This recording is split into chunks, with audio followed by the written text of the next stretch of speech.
Muy buenos días. Reciban un cordial saludo del Instituto Geográfico Militar, organismo gubernamental generador de la cartografía básica nacional que contribuye al desarrollo del país.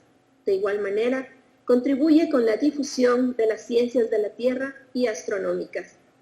En esta ocasión, a través del Planetario Universal del Centro Cultural Pedro Vicente Maldonado, realizaremos la transmisión de la charla astronómica Evolución Estelar, Nacimiento, Vida y Muerte de las Estrellas. El estudio del universo es un viaje para autodescubrirnos. En esta actividad tendremos la participación de Jonathan Quirola Vázquez, quien es magíster en astrofísica de la Pontificia Universidad Católica de Chile.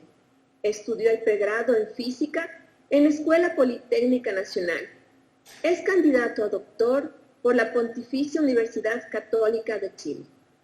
Al momento, se encuentra realizando una estancia de investigación en la Universidad de Rad de los Países Bajos. Jonathan explicará las distintas etapas de la vida de las estrellas. También abordará la fenomenología fundamental para entender los procesos físicos detrás de los objetos estelares. En estos momentos doy paso a Jonathan Quirola. Bienvenido.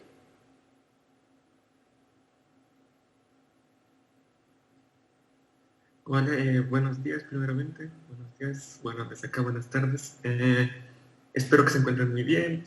Muchas gracias al Instituto Geográfico Militar por esta invitación. Siempre es un gusto venir y conversar acerca de astronomía. A ver, un momento. Veamos si se puede compartir pantalla. ¿Me podrían confirmar si están viendo mi presentación? Sí, Jonathan. Perfecto, entonces, ¿empezamos? ¿No hay ningún problema? No, todo está muy bien. Perfecto. Bueno, como les comentaban, mi nombre es Jonathan Quirola, soy astrónomo y hoy les vengo a hablar de estrellas, básicamente su evolución. Así que comencemos. Es un lindo viaje donde vamos a ir a explorar muchas propiedades de la vida de las estrellas y un poquito lo que los astrónomos y cómo los astrónomos las estudiamos y las entendemos. Entonces, esta es una imagen típica que uno puede sacarla allá cerca de Cotopaxi, en una noche despejada. Podemos ver muy claramente la Vía Láctea, que es este cinturón de estrellas que vemos ahí encima del volcán. Y es extremadamente maravilloso, porque estas mismas estrellas que nosotros estamos viendo ahora, las vieron nuestros abuelos millones de años antes que nosotros. Así que las estrellas, desde una concepción muy humana en la antigüedad, se las consideraba como objetos inmutables, que el cielo era algo inmutable, inalcanzable, perfecto y eterno. Sin embargo, esto no es tan así. Ahora sabemos que las estrellas no están quietas en el cielo, sino que inclusive se mueven a velocidades muy altas. También sabemos que las estrellas no son eternas, sino que también, así como nosotros, tienen un nacimiento, una vida y eventualmente una muerte. Las estrellas también sufren esos mismos destinos que nosotros. Adicionalmente, durante toda su vida, las estrellas van cambiando sus propiedades de la misma manera en que nosotros lo hacemos. Nosotros con el tiempo vamos creciendo, aumentamos nuestro tamaño y eventualmente, al final de nuestros años, nuestra estatura disminuye. Lo mismo sucede con las estrellas. Las estrellas cambian sus propiedades durante toda su vida y en esta charla también vamos a ver por qué cambian sus propiedades, cuál es la razón fundamental detrás de ello y cómo eso está asociado con su evolución, con su vida. Y entender la evolución de las estrellas es extremadamente importante, ya que nos permite abordar y entender otros fenómenos que eventualmente observamos en el universo, como por ejemplo, qué es lo que está ocurriendo con nuestro Sol, cuál es su edad, su comportamiento y eventualmente su destino. Mientras estudiamos el origen de las estrellas, también podemos comprender el origen del sistema solar y eventualmente de nosotros, y no solamente de nuestro sistema solar, sino sistemas solares que se encuentran en otras estrellas. Lo que está asociado con la formación de los planetas y también algo que es extremadamente importante: cuál es el rol de la evolución de las estrellas en eventualmente que exista vida más allá del sistema solar y en otras partes del universo. Así que es extremadamente importante y fundamental entender cómo las estrellas evolucionan. La estrella que mejor conocemos, y todos somos muy familiarizados con ella, y le debemos el hecho de que estemos aquí, es el Sol. El Sol es el objeto más brillante y el más importante de nuestro sistema solar. Más o menos abarca casi el 99% de la masa del sistema solar está concentrado en el Sol. Y básicamente la composición del Sol es hidrógeno y helio. Hidrógeno y helio en un 98% y el otro 2% son elementos más pesados, pero fundamentalmente el Sol está constituido por hidrógeno y helio. Bueno, la masa del Sol es 10 a la 30 kilogramos. Para ponerlo en perspectiva, esto es más o menos 300.000 veces la masa de la Tierra. Y el radio que tiene el Sol es de aproximadamente 108 veces el radio de la Tierra, como para un poquito tener idea de las dimensiones de las que estamos hablando. Es muy importante eso. Otra cosa que es extremadamente importante es ver cuál es la temperatura del Sol. El Sol en su interior, en el núcleo, en el corazón, tiene algo así como 15 millones de grados Kelvin, que es más o menos 15 millones de grados centígrados. Mientras que en su superficie, le denominamos superficie, pero el Sol no tiene una superficie per se como la Tierra, por ejemplo, pero en la parte más externa, por así decirlo, la temperatura es de 6.000 grados Kelvin, algo así como 20 veces más la temperatura que actualmente podemos encontrar aquí en la Tierra. Es la temperatura que se encuentra en las partes externas del Sol. Y el Sol es extremadamente importante porque permitió el desarrollo de un planeta como la Tierra, el sistema solar y eventualmente la vida. Los astrónomos nos hemos preguntado cuál es el origen de, en este caso el Sol, el origen del brillo, de la energía que emite el Sol. Y bueno, el secreto de la emisión de la energía del Sol se encuentra en el núcleo, en su corazón. Dentro del núcleo, dentro del Sol, en el núcleo, se desarrollan interacciones nucleares en donde, una vez que estas se desarrollan, se produce energía. Esta energía va viajando durante todas las diferentes capas que tiene el Sol hasta llegar a la superficie, y esta luz eventualmente sale y se demora 8 minutos en llegar hacia nosotros. Desde el núcleo, donde esta energía, esta luz se origina, hasta la superficie, demora entre 100.000 y 200.000 años viajar durante todo este camino. En el núcleo, donde se desarrollan estas reacciones nucleares, la reacción nuclear más importante que se produce, y es el principal motor de la generación de energía del Sol, es una que se conoce como cadena PP, en donde se tiene 4 núcleos de protones, o 4 núcleos de hidrógeno, es decir, 4 protones, que interaccionan entre sí, y durante esas interacciones van produciendo partículas o átomos más pesados como el helio, pero también van produciendo en el camino energía o luz. Y al final, estos 4 protones o 4 núcleos de hidrógeno se transforman en un átomo más pesado, un helio 4, por ejemplo. Entonces, todas estas reacciones que ocurren dentro del núcleo del Sol eventualmente liberan energía, y esta es la energía el por qué nosotros vemos brillar el Sol. Entonces recuerden, la respuesta está en las reacciones nucleares que ocurren en su núcleo. ¿Por qué en su núcleo? Porque el núcleo tiene las condiciones precisas para que este tipo de reacciones ocurran. Condiciones de densidad y temperatura. Recuerden, más o menos 15 millones de grados Kelvin en el núcleo del Sol. Ahora, los astrónomos estudiamos las estrellas, incluida el Sol, analizando su luz. La luz es una onda, como ven aquí. Y esta onda se va a poder representar por 2 propiedades, básicamente. La una es la longitud de onda, es decir, la distancia entre 2 crestas de una onda, y la otra es la frecuencia, es decir, el número de oscilaciones por unidad de tiempo. La luz y los distintos colores, por ejemplo, que conforman el arco iris, son ondas, y cada uno de esos colores tiene distintas propiedades. Por ejemplo, la luz roja tiene longitudes de onda o distancia entre las crestas más grande que la luz violeta.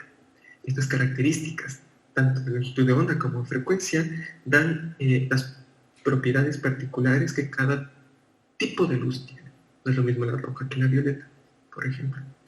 Y los astrónomos, observando esta luz, podemos obtener información importante de las propiedades del Sol y de otras estrellas, como temperatura, composición química, velocidad, etcétera, etcétera. Cuando nosotros, por ejemplo, aquí les tengo algo que se llama el espectro de las estrellas. Cuando nosotros tomamos toda la luz de las estrellas y analizamos su comportamiento y cómo la luz varía en distintas longitudes de onda que tienen el espectro de dos estrellas, si nosotros comparamos el espectro de dos estrellas, la roja es la del Sol y la de arriba es la de Vega, vemos que existen distintas características de su espectro. Es decir, la luz se comporta de manera distinta para distintas estrellas en ciertos rangos de la longitud de onda o de la distancia entre las crestas que hay en la luz. Estas variaciones nos dicen, por ejemplo, de las diferentes composiciones químicas que tienen las estrellas. Aquí pueden ver la de Vega y la del Sol y pueden observar distintas características en los valles que vemos aquí. Estos valles nos hablan de distintos elementos químicos que existen en estas estrellas. Esto se dio cuenta una astrónoma muy importante llamada Cecilia Penny, que hizo una tesis doctoral asociada justamente con esto, la composición química de las estrellas. Uno de los trabajos en astronomía más importantes y bellos que existen. Ahora, aquí les hablo un poquito del Sol. Conociendo el Sol, nosotros podemos extrapolar las propiedades que observamos del Sol hacia otras estrellas, porque eventualmente las estrellas que vemos en la noche, por ejemplo, son soles lejanos, entre comillas soles, porque no necesariamente van a tener la misma composición química o la misma temperatura que tiene nuestro Sol. Bueno, nosotros podríamos pensar, si queremos, por ejemplo, estudiar cómo evoluciona un humano, deberíamos de estudiarlo desde que es un bebé hasta que es un adulto mayor.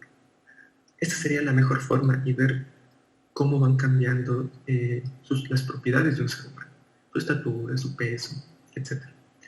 Sin embargo, en el caso de las estrellas, no podemos hacer eso, no podemos estudiar una estrella individual desde que nace hasta que muere, porque las escalas de tiempo que vive una estrella son en el orden de unos millones o más, o 1.000 millones de años.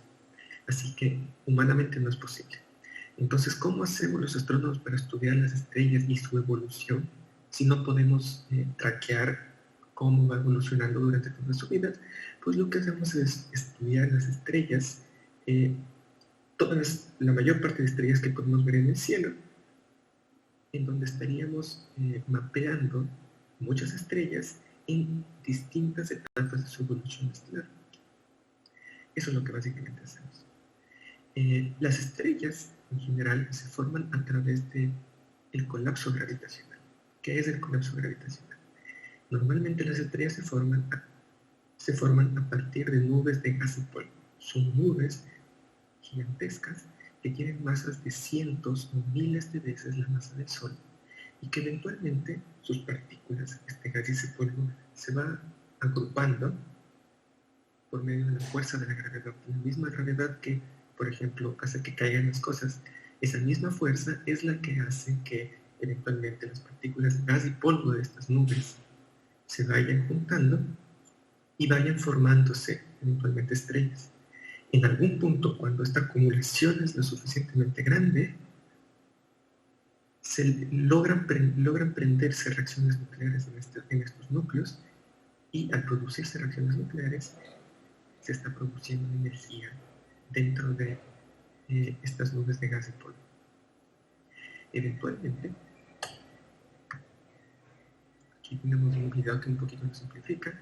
Aquí tenemos una nube y aquí vamos a ver cómo esta nube va cambiando con el tiempo y vamos a ver las distintas y vamos a ver cómo se van produciendo las estrellas. Los colores más amarillos o blancos son lugares en donde hay mayor densidad, hay mayor acumulación de estas partículas de gas y polvo dentro de una nube. Eventualmente, aquí vamos a ver Cuando las partículas se están acumulando y la gravedad es lo suficientemente intensa como para comenzar a formar objetos grandes y eventualmente estrellas, comienzan a ocurrir reacciones nucleares en su núcleo, en estas regiones, que son, por así decirlo, el gatillante de la formación de las estrellas. Los puntos amarillos que ven aquí son estrellas que se están formando. Algo así es como se forman. Algo así es como las estrellas se están formando dentro de estas nubes de gas y polvo. Entonces las nubes comienzan a formar estrellas y eventualmente estas estrellas comienzan a producir por sí solas energía y voy a adelantar un poco el video y eventualmente se van produciendo estas estrellas. Esta es una interesante simulación de la formación de las estrellas.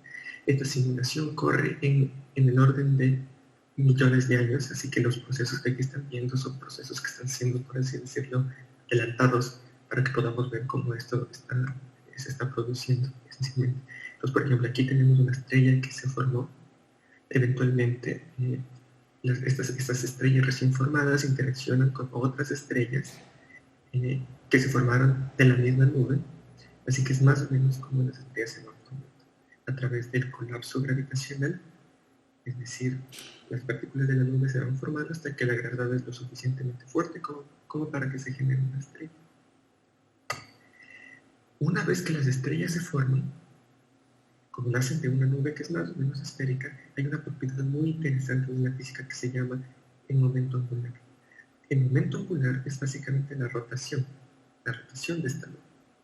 Esta rotación hace que eventualmente, una vez que la estrella se está formando, el material que está alrededor comience a distribuirse en un disco. En la imagen de su derecha tiene en la parte central una estrella que ha sido recién formada y tiene un disco a su alrededor. Este disco son rezagos de la formación de la estrella. Esta es una imagen real tomada por un radiotelescopio que se encuentra en el norte de Chile. ¿Qué tiene esto de interesante? Pues en estos discos que se forman alrededor de las estrellas recién formadas es el lugar en donde se comienzan a formar los planetas, los sistemas solares. Aquí tienen otra simulación que es muy bonita, donde la formación de la estrella está formada en el centro, o cuasi formada, y lo que ven en la parte externa es estos discos. Aquí estamos viendo el disco como viéndolo desde arriba, más o menos, para tener una idea. Y en estos discos se comienzan a formar los planetas. Algo así debió de haber sido la formación del sistema solar, por ejemplo. Entonces, estas como acumulaciones que vemos aquí, estos colores más fuertes del amarillo, son planetas que eventualmente se van formando. Estos objetos van a interaccionar entre ellos, van a colisionar entre ellos. Es un poco caótica este momento de la formación de los sistemas solares, pero es lo que creemos que ocurrió en el caso de nuestro Sol. La posición de los planetas que ahora vemos en nuestro sistema solar no necesariamente siempre fue así. Muchos, ahora entendemos que muchos planetas como Júpiter y Saturno estaban mucho más adentro del sistema solar de lo que están ahora. Eso está asociado por cómo estos planetas fueron formándose durante esta etapa durante su etapa de formaciones, esencialmente. Así que sí, los planetas también se originan en el material en donde eventualmente la estrella se formó o estaban formados. Eso es extremadamente importante. Los astrónomos, para poder estudiar las propiedades de las estrellas, eventualmente intentamos clasificarlas. Así que nos ingeniamos este tipo de diagramas para poder encontrar regiones donde tenemos acumulaciones de estrellas. ¿Qué es este diagrama? En el eje X tienen la temperatura de las estrellas, la temperatura superficial de la superficie que les explicaba, que no es más que la podemos medir a través de la luz que nos llega de ella. Y en el eje de las Y tenemos la luminosidad. ¿Qué es la luminosidad? Es cómo cambia la energía en función del tiempo. También le llaman potencia. Entonces, si nosotros observamos muchas estrellas y las ponemos en este diagrama, podemos encontrar ciertas acumulaciones de estrellas en distintas regiones de este diagrama. Una cosa importante es que en el eje X la temperatura aumenta hacia el lado izquierdo de sus pantallas. Así que más caliente está al lado izquierdo. Mientras que en el eje Y, mientras más arriba es, la estrella emite más energía por unidad de tiempo. ¿Ya? Un poquito para aclararlo de eso. Entonces, en este diagrama es lo mismo. Tenemos luminosidad o energía por unidad de tiempo versus la temperatura. Y cada uno de los puntos que ven en ese diagrama es la luminosidad y la temperatura de una estrella. Todos los puntitos que vemos ahí son las estrellas que se encuentran en el vecindario solar, es decir, las estrellas que están más cerca de nosotros, esencialmente. Son muchísimas. Y en el diagrama, aquí pueden ver una especie de solcito que puse ahí. Esa es la ubicación del Sol en este diagrama, en su luminosidad y en su temperatura. Y si se dan cuenta, muchas de las estrellas están aglutinadas en distintas regiones. Por ejemplo, aquí se encuentran muchas estrellas aglutinadas. Otras estrellas se encuentran aquí en esta como franja diagonal. Y hay otras estrellas que se encuentran en la parte inferior de nuestro diagrama. Entonces eso nos habla que las estrellas eventualmente comparten todas una ciertas propiedades de temperatura y luminosidad. Aquí, por ejemplo, en esta franja que les comentaba, esta franja se llama secuencia principal, que es donde se encuentra el Sol. Es extremadamente interesante porque todas las estrellas que se encuentran en esta franja que se llama secuencia principal, en su núcleo están quemando elementos químicos como el hidrógeno para pasarlo, atómicos, perdón, como el hidrógeno para pasarlo a helio, y en la etapa de su vida en donde están quemando hidrógeno a helio, las estrellas se encuentran en este diagrama. Sin embargo, las estrellas no todas pasan su vida en esta región en particular, en esta banda, en la secuencia principal, sino que eventualmente se pueden ir moviendo. ¿Y de qué depende ese movimiento de las estrellas en este diagrama? Pues va a depender de los elementos atómicos, químicos, que se estén quemando en su interior. Así que vamos a regresar al caso de nuestro Sol.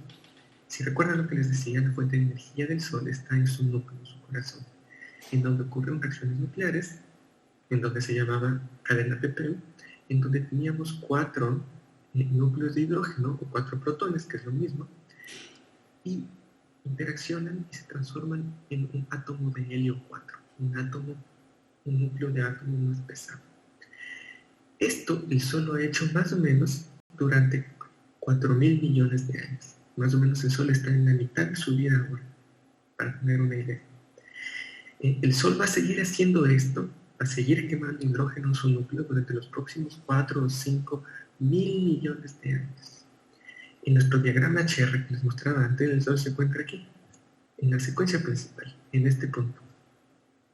Ahora, eventualmente, ustedes se pueden hacer la pregunta, si el Sol está quemando hidrógeno en su núcleo, que se está transformando en helio, eventualmente se puede acabar este hidrógeno. Pues la respuesta es sí, se puede acabar. ¿En cuánto? En 4 o 5 mil millones de años. 4 o 5 mil millones de años. Y una vez que eso ocurra, el Sol ya no va a estar en la secuencia principal, sino que va a comenzar a moverse en este diagrama. Aquí lo que tienen en la parte izquierda de sus pantallas es un esquema de cuál es la estructura del Sol. En su núcleo tenemos este hidrógeno que está interaccionando y se está transformando en helio, en un núcleo más pesado. Y alrededor de este núcleo tenemos una gran cantidad de hidrógeno que está ahí dando vueltas, pero no está transformándose en helio. Eventualmente, en el Sol, el hidrógeno se va a terminar y todo el núcleo del Sol va a estar compuesto completamente de helio. Una vez que eso ocurra, las partes más externas del Sol se van a expandir, es decir, el Sol se va a expandir. ¿Hasta dónde se va a expandir? Más o menos se va a expandir hasta la órbita de Marte, para tener una idea. Estén tranquilos porque esto va a ocurrir entre 4 o 5 mil millones de años, así que no sé si estamos con ese entonces, pero eso es lo que va a ocurrir con el Sol. Cuando este hidrógeno se acabe de su núcleo, el Sol se va a mover de esta secuencia principal y va a comenzar a caminar por nuestro diagrama HR. Eventualmente necesita el Sol producir energía para poder brillar y también para poder contrarrestar la fuerza gravitacional de las capas externas de este. Así que lo que ocurre en esta etapa, una vez que se acaba el hidrógeno en su centro, se prende una pequeña capa de hidrógeno alrededor de este núcleo de helio que tenemos ahora, y en esta pequeña capa comienza una vez más a ocurrir esta reacción nuclear, esta cadena de P. 4 hidrógenos se transforman en un helio. Vuelve a ocurrir exactamente lo mismo, pero en una pequeña capa alrededor del núcleo. Eventualmente también, cuando está quemando el hidrógeno en esta capa alrededor del núcleo, la temperatura y la presión en el núcleo va a ir aumentando de a poco. Una vez que llega a un cierto umbral, el núcleo, que está compuesto completamente de helio, se va a calentar lo suficiente y va a tener la suficiente presión para que este helio que se encuentra en su núcleo comience a quemarse y se comienzan a producir reacciones nucleares, y el helio comienza a transformarse en carbono y en oxígeno, es decir, en elementos más pesados. ¿Cuándo ocurre esto? El Sol se encuentra más o menos en esta etapa de su diagrama HR, es decir, va a tener una temperatura superficial menor a la que tiene ahora, porque miren, está en la parte derecha, pero va a ser mucho más luminoso de lo que es ahora, más o menos unas 100 veces más luminoso de lo que es ahora, para tener una idea. En esta etapa, el Sol comienza a quemar el helio en su núcleo y transformarlo en elementos más pesados. Eventualmente, una vez vuelve a pasar el helio que se está quemando y se transforma en CO, en carbono, en oxígeno, eventualmente se va a acabar. Y lo que vamos a tener ahí es básicamente un núcleo compuesto solamente por carbono y oxígeno, donde la presión y la temperatura no son lo suficientemente altas para que este carbono y este oxígeno se vuelvan a juntar y formar elementos más pesados. En esta etapa, en este esquema que ven aquí, lo que tenemos es más o menos una estructura en forma de cebolla. Es decir, vamos a tener distintas capas, en donde estas distintas capas van a tener distintas composiciones químicas para tener una idea. En el centro vamos a tener un núcleo de carbono y oxígeno, y eventualmente vuelve a pasar algo que vimos en las etapas anteriores, en donde una pequeña capa alrededor de este núcleo de carbono y oxígeno se prende y comienza a quemar helio y a transformarlo en elementos más pesados de carbono y oxígeno, pero solamente en esta capa azul que ven aquí, nada más. Esta etapa va a hacer que las propiedades externas del Sol una vez más vuelvan a cambiar y la temperatura y la luminosidad cambien, y el Sol comenzará a moverse otra vez dentro de nuestro diagrama. Es decir, ahora que ustedes lo pueden ver, ¿qué hace que las propiedades del Sol, como la luminosidad y la temperatura, varíen? Pues va a ser el elemento o el combustible que el Sol está consumiendo en su lugar. Esa es la razón para que el Sol eventualmente se mueva en este diagrama HR y sus propiedades que nosotros observamos estén cambiando. Eso es lo que le va a pasar a nuestro Sol. Va a dejar de quemar hidrógeno en su núcleo, después pasará a quemar helio, y en algún punto comenzará a quemar carbono y oxígeno, y en algún punto va a tener un núcleo compuesto solamente de carbono y oxígeno. Lo siguiente que le ocurre a nuestro Sol, que le va a ocurrir, es una etapa que es extremadamente particular, que se llama nebulosa planetaria. El núcleo, que veíamos que era solamente compuesto de carbono y oxígeno, eventualmente ya no logra generar reacciones nucleares. es decir, ya no puede quemar el carbono y el oxígeno y transformarlo en elementos más pesados. Así que lo que ocurre con el Sol es que las capas externas de este van a comenzar a ser eyectadas en una etapa que se llama nebulosa planetaria. Aquí lo que pueden ver son imágenes de estrellas en esta etapa de nebulosa planetaria, y las capas que ven aquí alrededor son capas que están siendo eyectadas de la estrella. En el centro lo que pueden ver es el núcleo de la estrella, y alrededor las capas que están siendo eyectadas. Aquí les muestro una de las nebulosas planetarias más maravillosas, que se llama la nebulosa de Hélice. También le conocen como, tiene la forma de una iris, de la iris del ojo. Entonces lo que ven aquí es el remanente, lo que quedó de las capas de una estrella como el Sol, una vez que llegan a esta etapa de nebulosa planetaria. Los distintos colores que ven aquí son distintos elementos químicos. Entonces, analizando la luz, viendo los colores, por así decirlo, podemos determinar cuáles son los elementos de esta nebulosa planetaria. Y si esta nebulosa planetaria se originó debido a que el núcleo está inyectando estas capas externas de la estrella, entonces los elementos que vemos aquí fueron producidos durante toda su vida en el interior de una estrella como el Sol, por ejemplo. Esta etapa de nebulosa planetaria en nuestro diagrama se encuentra aquí en la parte superior. Son etapas que son extremadamente brillantes de una estrella como el Sol. Bueno, y ahora vamos a ver el final del Sol. ¿En qué va a terminar el destino final del Sol? El destino final del Sol se lo conoce, o bueno, va a terminar con un tipo de estrella particular que se llama enana blanca. Aquí lo que tienen es una imagen de Sirio, que es la estrella más brillante del cielo.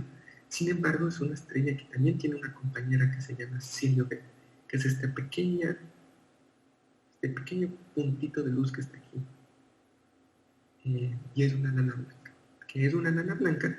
Pues una vez que una estrella pasa por esta etapa de nebulosa planetaria, queda su núcleo. Su núcleo va a quedar ahí desnudo, sin ninguna de estas capas que anteriormente cubrían a la estrella. Este núcleo es extremadamente denso.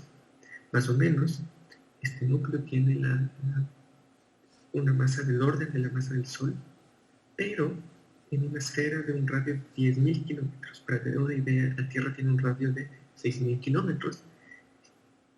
Así que sería más o menos, es una estrella que tiene la masa del Sol encerrada en un radio de la Tierra. Es extremadamente denso. Este va a ser el destino final del Sol. Va a terminar como una enana blanca. Y las enanas blancas en nuestro diagrama HR se encuentran aquí, se encuentran abajo. Son estrellas que son muy, muy brillantes, tienen unas temperaturas muy, muy altas, están aquí, pero son poco brillantes, son menos brillantes que el Sol. Ese sería, de alguna forma, el destino final del Sol. Después de durante toda su vida ir evolucionando, en donde su evolución va a estar dada por el tipo de elemento atómico que está quemando en su núcleo, va a ir moviéndose por este diagrama y eventualmente va a llegar a una etapa de enana blanca en donde el Sol no va a tener, en donde el Sol va a llegar a la etapa de enana blanca y permanecerá así por millones de años. ¿No? Son etapas bastante estables, las etapas de enana blanca. Ese sería el destino de nuestro Sol. Y este destino de nuestro Sol, dentro de su evolución, es extremadamente particular. Aquí lo que pueden ver es una tabla periódica de los elementos químicos que se van formando en el interior de estrellas similares a las del Sol. Estrellas similares a las del Sol generan elementos químicos como el helio, el carbono, algo de litio y también nitrógeno. Estos son los elementos químicos que se forman dentro de estrellas como el Sol o similares al Sol y que eventualmente al final de su vida logran inyectar en esas etapas de nebulosa planetaria que les comentaba hace un ratito. Y esto es extremadamente importante porque podemos extrapolar el comportamiento del Sol al comportamiento de estrellas de similares propiedades. Estas estrellas que siguen el comportamiento del Sol son las estrellas que tienen masas menores 8 veces la masa del Sol. ¿Ya? Sin embargo, estrellas que tienen masas mayores a 8 veces la masa del Sol tienen comportamientos distintos y evolución distinta a la que tiene el Sol, por ejemplo. Las estrellas que tienen masas mayores a 8 veces la masa del Sol son poco comunes. ¿Por qué son poco comunes? Porque al ser muy masivas, consumen muy rápido y queman muy rápido los elementos que tienen en su interior, así que viven poco. El Sol más o menos vivirá unos 10.000 millones de años, mientras que este tipo de estrellas muy masivas viven unos cuantos millones de años. Ya tienen una vida muy activa, por así decirlo. En nuestro diagrama HR, estas estrellas se encuentran aquí. Son estrellas que son muy brillantes y también muy calientes y muy masivas. Estas estrellas de masas mayores de 8 veces la masa del Sol evolucionan de una forma distinta a la del Sol, porque dentro de su interior, de su núcleo, que es donde ocurren las reacciones nucleares, no ocurren los mismos procesos que en el caso del Sol.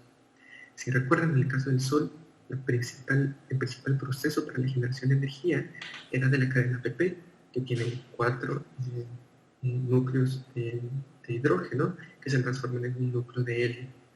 Pero en el caso de las estrellas masivas o de alta masa, el proceso que domina es algo que se llama el ciclo CDO, en donde la producción de energía está basada por distintas interacciones, como un ciclo, de elementos pesados como el carbono, el nitrógeno y el oxígeno, en donde estos átomos son catalizadores para la generación de energía.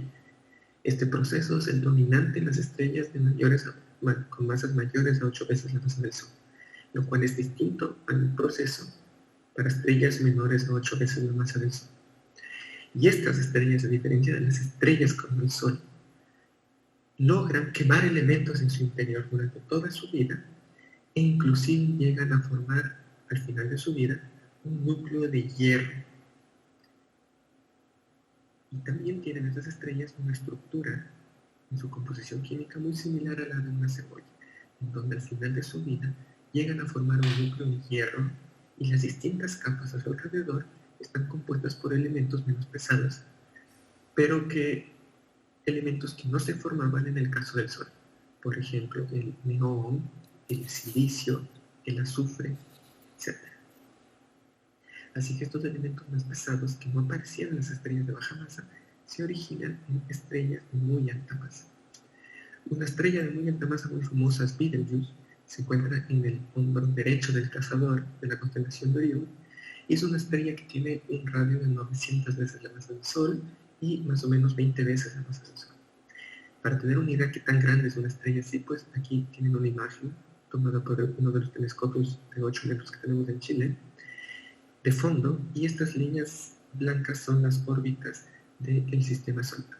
Lo que ocurre, esa sería una forma de esquematizar de qué tipo de distancias estamos hablando. Si Betelgeuse estuviera en el centro de nuestro sistema solar, la estrella llegaría más o menos hasta la órbita de Júpiter. Es una estrella extremadamente grande, para tener una idea. Y eventualmente, al final de su vida, estas estrellas, cuando llegan a producir un núcleo de hierro, llegan al final de su vida y explotan en unos fenómenos que se conocen como supernovas, que son los fenómenos más energéticos del universo. Aquí tienen una imagen de una estrella de una masa mayor a 8 veces la masa del Sol, en donde al final de su vida explota, y en esta explosión dispersa todos los elementos que creó y que fueron formados durante toda su vida estelar, los bota hacia el medio interestelar.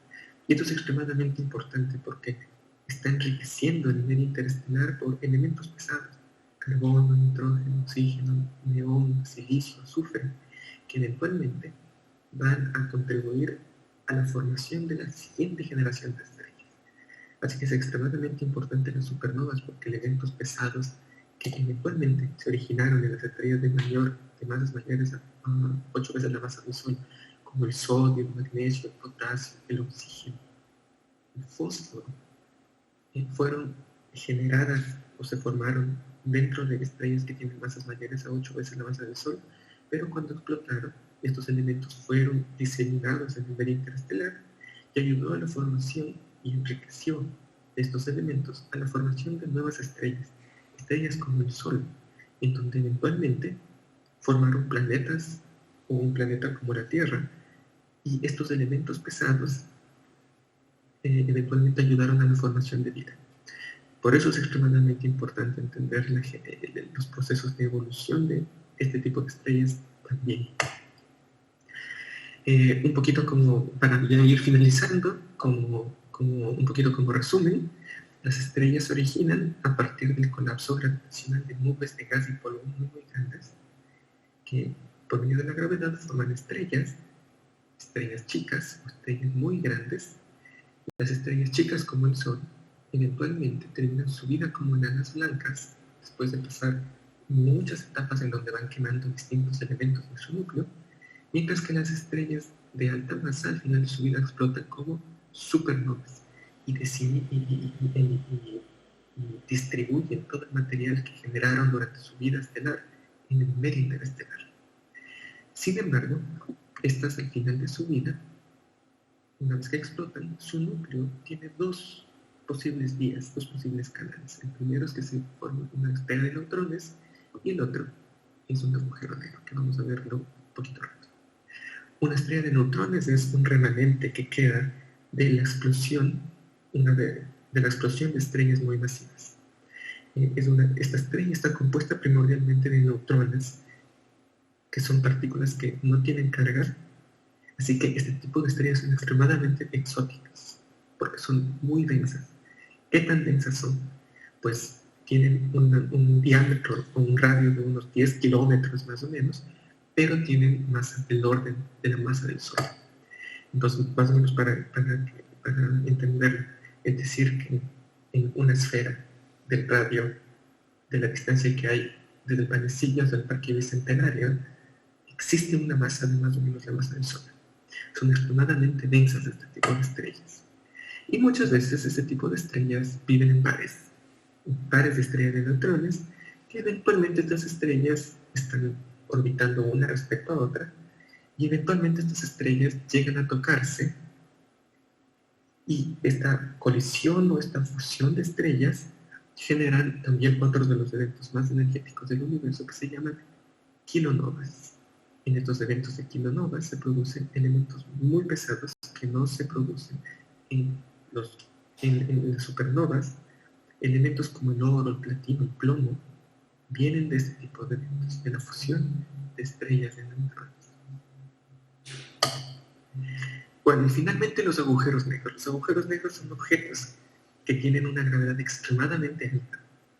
¿Qué tan fuerte es la gravedad? Pues ni siquiera la luz logra escapar de ellos. Es decir, si un rayo de luz pasa cerca de un agujero negro, hasta un cierto límite, este rayo de luz no es afectado, no es influenciado por el agujero negro.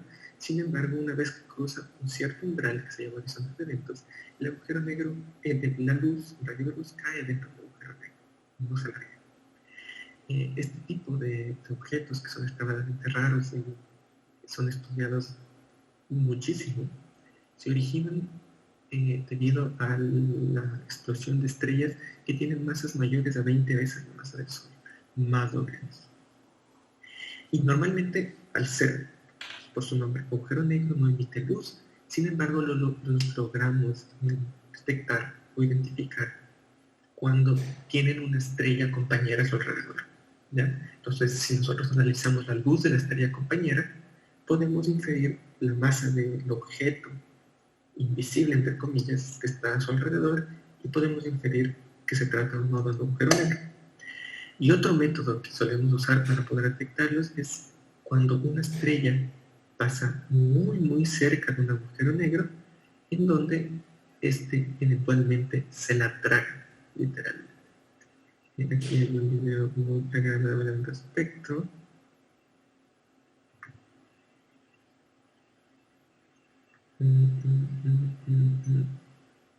Problemas técnicos. A ver, les voy a mostrar este video. Entonces, como les decía, existen agujeros negros que tienen más o menos millones de veces la masa del Sol. Y eventualmente, si una estrella pasa lo suficientemente cerca, una estrella puede ser engullida por uno de estos agujeros negros, y durante este proceso se produce el material que está cayendo de la estrella en el agujero negro, se va calentando, y al ser tan caliente emite luz. Aquí lo que tienen es un agujero negro en el centro y aquí tienen una estrellita. Esta estrellita, debido a la gran gravedad del agujero negro, es destrozada. Es destrozada. Esta estrellita, una vez que está cerca del agujero negro, es destrozada debido a la gravedad, y en el momento que este material va cayendo hacia el agujero negro, se va generando una emisión de luz, que los astrónomos la estudiamos y podemos inferir cuál es la masa de este agujero negro. Es otra de las formas en donde podemos estudiar. A ver, ahora sí espero que podamos ver el video. Aquí tenemos el agujero negro, tenemos la estrella que se encuentra muy cerca, y el agujero negro destroza la estrella. Parte del material de la estrella comienza a dar vueltas alrededor del agujero negro, y este material que está cayendo produce una señal de luz muy, muy fuerte que nosotros logramos medir. Y esa es la forma en cómo podemos inferir que existe un agujero negro, por ejemplo. En este caso, donde tenemos estrellas que son engullidas. Bueno, para finalizar como conclusiones, hay que recordar que las estrellas se forman del colapso de nubes de gas y polvo que colapsan gravitacionalmente.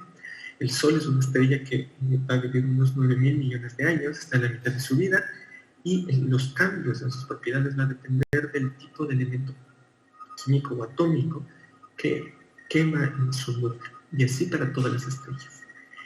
También recuerden que las estrellas muy masivas tienen cortos periodos de vida, entre 1 y 100 millones de años, mientras que una estrella como el Sol tiene una vida de 9.000 millones de años. Es decir, en proporción tiene un tiempo de vida muy, muy corto. Y al final de su vida, las estrellas producen objetos como enanas blancas, estrellas de neutrones o agujeros negros, dependiendo del tipo de masa que ellas tienen. Y solo para que se lleven de la casa, me gustó pensar, es que somos polvo de estrellas. Así que si ustedes quieren ver un extraterrestre, mírense en el espejo. ¿Por qué les digo esto?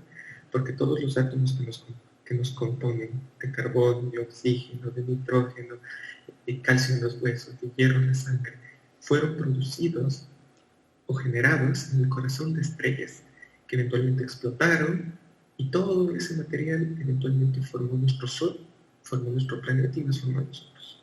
Así que tenemos composición que va más allá de nuestros. A eso me refiero. Somos polvo de estrellas, como decía un famoso astrónomo llamado Carl Sagan. Eso es todo, y muchas gracias por su atención. Muchas gracias, Jonathan, por tu participación. Al finalizar esta charla, esperamos haber cumplido con todas sus expectativas.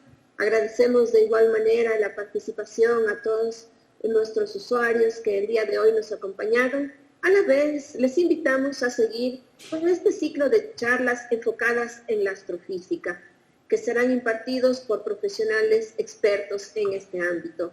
Muchas gracias por su asistencia. Que tengan un muy buen día. Gracias por todo y saludos. Que tengan un buen día, semana y año. Gracias también, Jonathan. Hasta luego.